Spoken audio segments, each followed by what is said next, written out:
The European Union's chief Brexit negotiator said today that the EU bloc would remain calm, vigilant, respectful and constructive ahead of crucial Brexit negotiations tomorrow. The comments have raised some slim hope that a Brexit deal may be reached between the EU and the UK before the crucial deadline passes on October 31st. Michel Barnier will be meeting with UK Brexit envoy Stephen Barclay tomorrow to try and overcome the major sticking points, but both sides have admitted that the chances of reaching a final divorce deal look increasingly slim.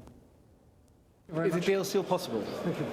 I think the deal is possible and very difficult, but possible. And do you think the Prime Minister is acting in good faith?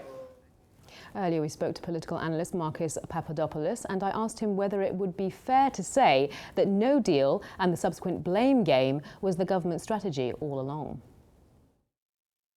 I think it's both plausible and tenable to argue that the game plan of Boris Johnson's government from day one has been to withdraw Britain from the European Union without a deal.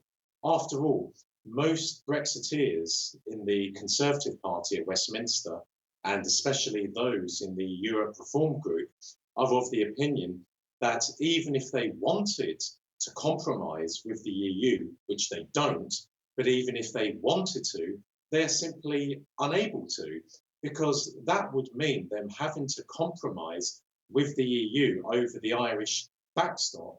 And if they were to do that, then they would risk losing the support of the Democratic Unionist Party MPs at Westminster.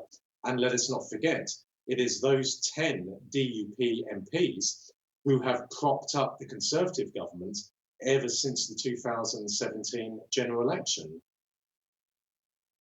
And we also asked whether Prime Minister Boris Johnson would ask for an extension. Let us remember that Boris Johnson was propelled to power by the Brexiteers in the Conservative Party at Westminster on the basis that Mr. Johnson would withdraw Britain from the European Union on or by the 31st of October. Should Boris Johnson ask for an extension, then he could be seriously jeopardising the survival of his premiership, because the Brexiteers in his party could quite easily collapse his premiership because he has failed to deliver on his promise of withdrawing Britain from the EU by the end of October. And finally, if the rhetoric from both the government and the EU has hurt the chances of concessions from either side.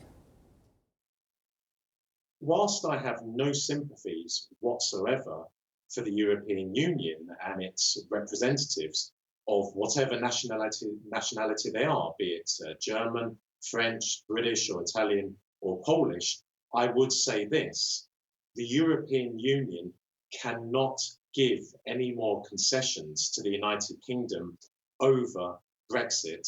After all, the EU would seriously undermine itself by jeopardising the very pillars of the European Union for one member state, and in this case, Britain.